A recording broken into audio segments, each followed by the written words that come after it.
What's up, guys? Hope everybody's doing well and having a great day. Those of you that watch this video may never look at the sky the same again. If you make it all the way to the end of the video, let me explain.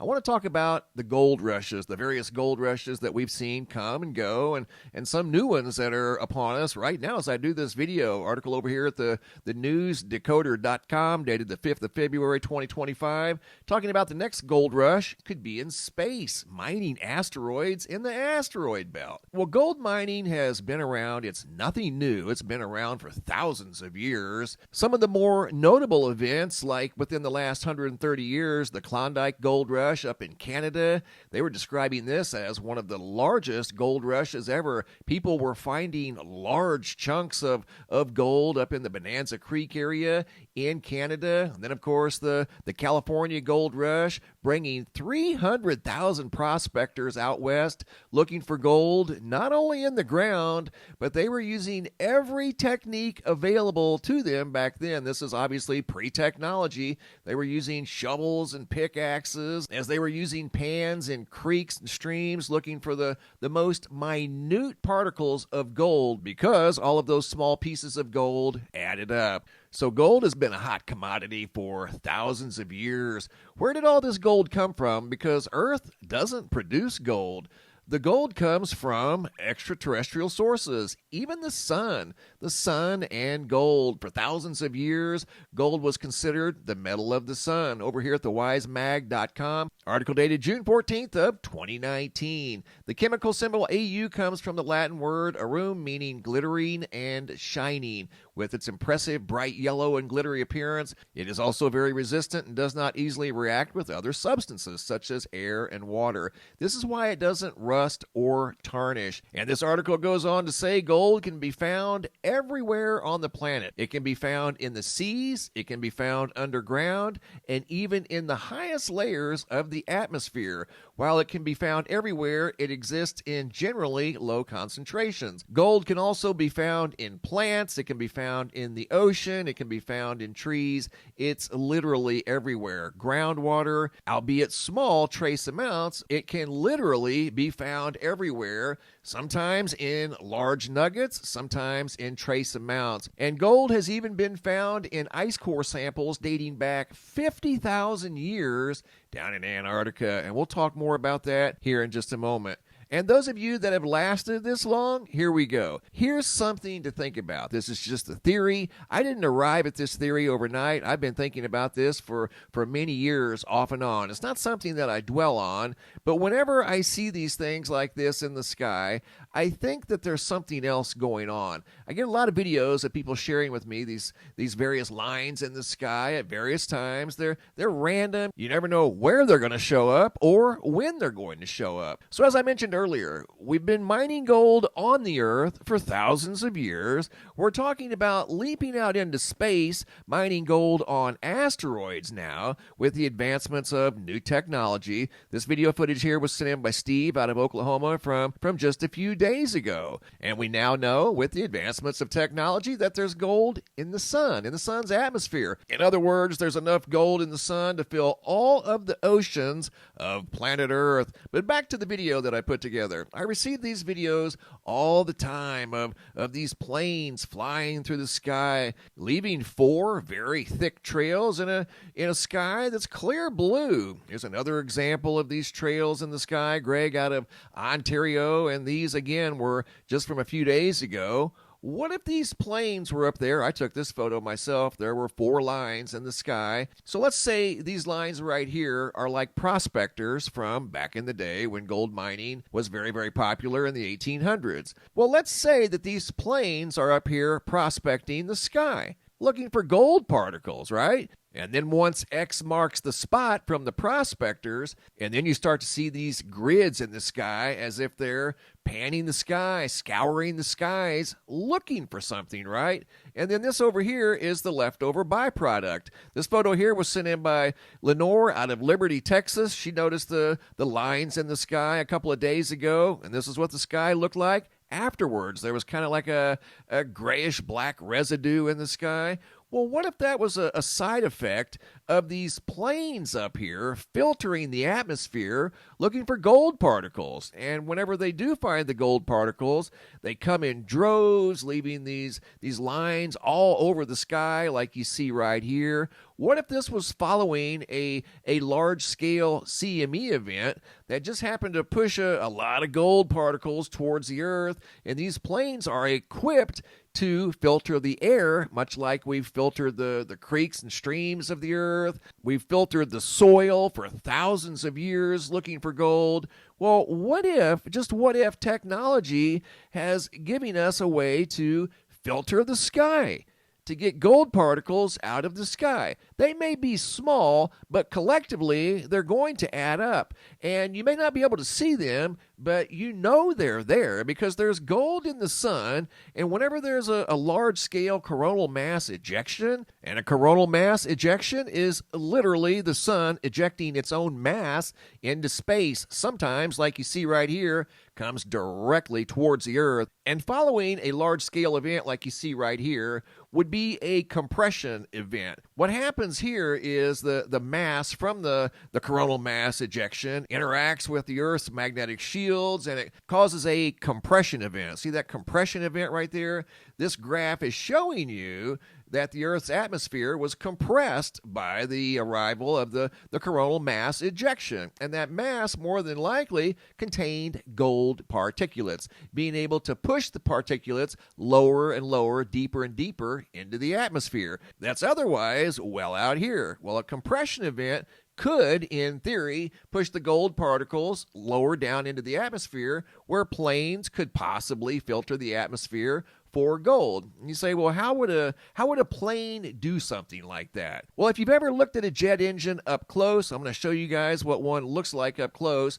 They're constantly filtering air. These big planes are flying 24 hours a day, 7 days a week. You can come over here to Flight Radar 24, and these planes that you see right here are in the air, circumnavigating the Earth all day long, 7 days a week. They do not stop. So if these engines were somehow equipped with a way to filter the air of its gold content, because if there's gold in the sun and there's gold in the asteroid belt, there's gold all over the surface of the Earth, there's gold in the ocean, there's gold in freshwater and seawater, there's gold in trees, gold in plants, gold in soil, there's actually gold in humans in trace amounts. Why wouldn't there be gold in the atmosphere? Even if it was in trace amounts, collectively, with these planes flying 24 hours a day nonstop, why not harvest the air for gold particles? Here's a look at a plane engine without the housing. Look at the complexity of this engine. You see what look like vacuum lines and separators and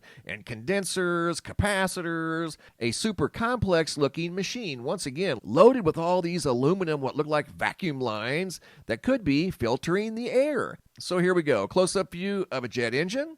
Close-up view of an oil refinery. You can't help but notice the similarities. They do look similar. Obviously, the jet engine is much smaller, but are they doing the same thing? And here's another example. Refinery on the right, jet engine on the left. Notice the similarities. So has technology maybe given us the ability to separate gold particles out of the atmosphere? You may not be able to see them, much like you can't see the dust particles in your house.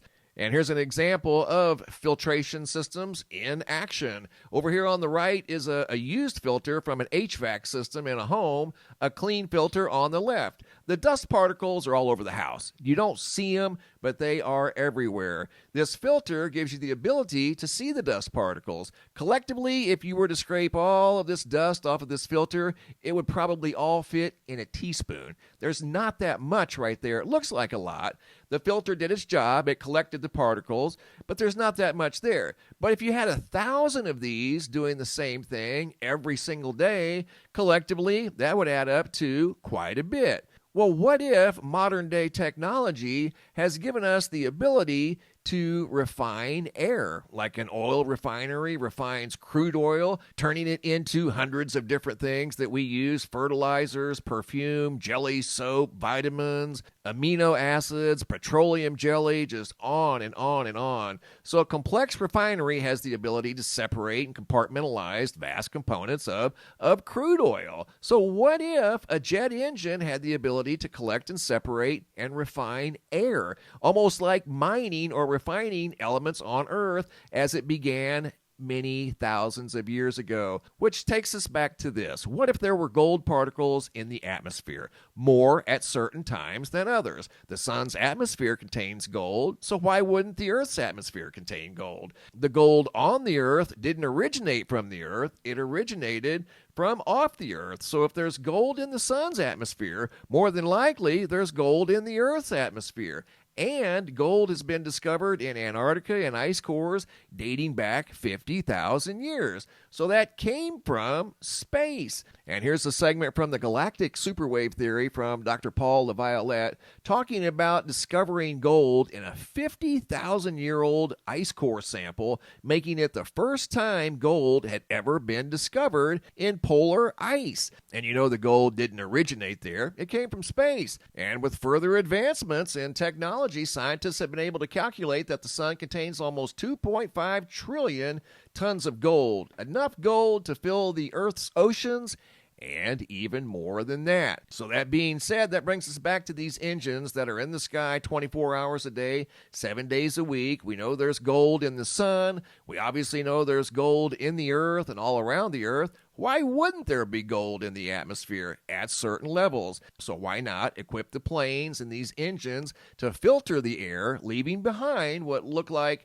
large contrails in the sky? But what they're really doing is extracting gold particles, very small amounts at a time, but collectively over the course of many weeks, many months, these planes that are always in action, always flying around the Earth, could, in theory, collect a lot of gold following a compression event, allowing the gold to dip deeper down inside the Earth's atmosphere after a mother lode like this right here was delivered via a huge proton storm, CME, that occurred back in October of 2003. And this happens from time to time. And we know the Earth is connected to the sun via the solar wind. Sometimes the sun will throw a fit, launching a large amount of mass into space. Sometimes that mass comes towards the Earth, bringing more gold particles towards the Earth. Obviously, the gold's not going to arrive right here, as these are much lighter particles. The gold particles are going to arrive later as they're heavier. So you're going to have to be able to calculate when those are going to arrive. And then, in theory, you'd have to document the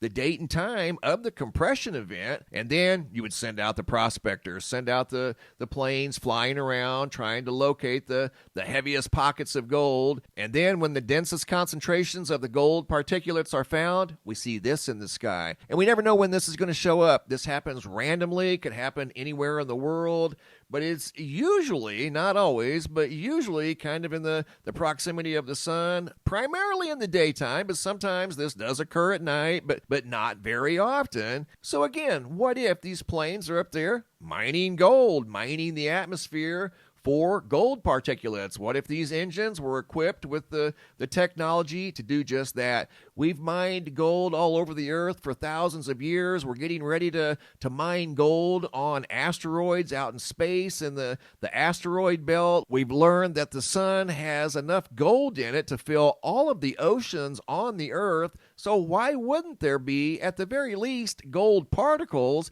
in the atmosphere of the Earth? And maybe, just maybe, these planes and these engines are up there mining gold. Maybe it's something as simple as that. I don't know. It's just a theory, guys. I've thought about this for a long, long time because I, too, have noticed these trails in the sky. And I do know that weather modification is a real thing. It's not a secret. But I've seen this happen so many times, and the weather wasn't modified, at least in our location. So I'm like, okay, what are they doing? And lastly, if these planes were up here dispersing some sort of chemicals, they wouldn't land in this area anyway because of the jet streams. The jet streams would keep the chemicals aloft and carry them for thousands of miles, so it would be very inaccurate to disperse them, say here in this location, because you're not going to know where they're going to end up.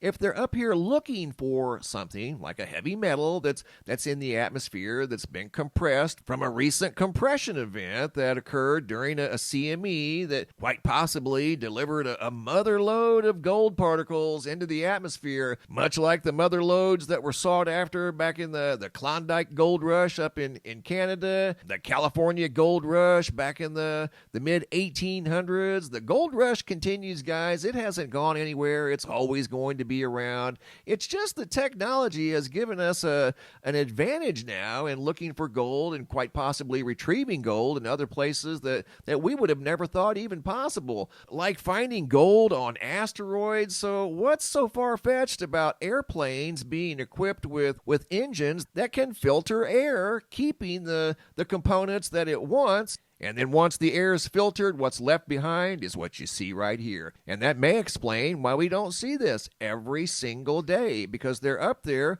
prospecting, they're up there mining, and certain conditions and certain times are going to be better than others. Like following a strong storm from the sun that delivered a lot of mass towards the earth, and that mass was absorbed into the earth's atmosphere. And once again, we've learned that the sun's atmosphere is full of gold. Why wouldn't the earth's atmosphere have at least some gold in it as well? And if indeed there was gold in the atmosphere, you'd have to send up prospectors like they've done for thousands of years. However, your prospectors are going to be engines on an airplane that have the ability to detect, filter, separate the gold content from the atmosphere. And guys, once again, this is just a theory. However, the next time you look up in the sky and you see these planes, and if you see a lot of these planes flying in straight lines and crisscross patterns, just know there's an outside chance they may be up there mining for gold particles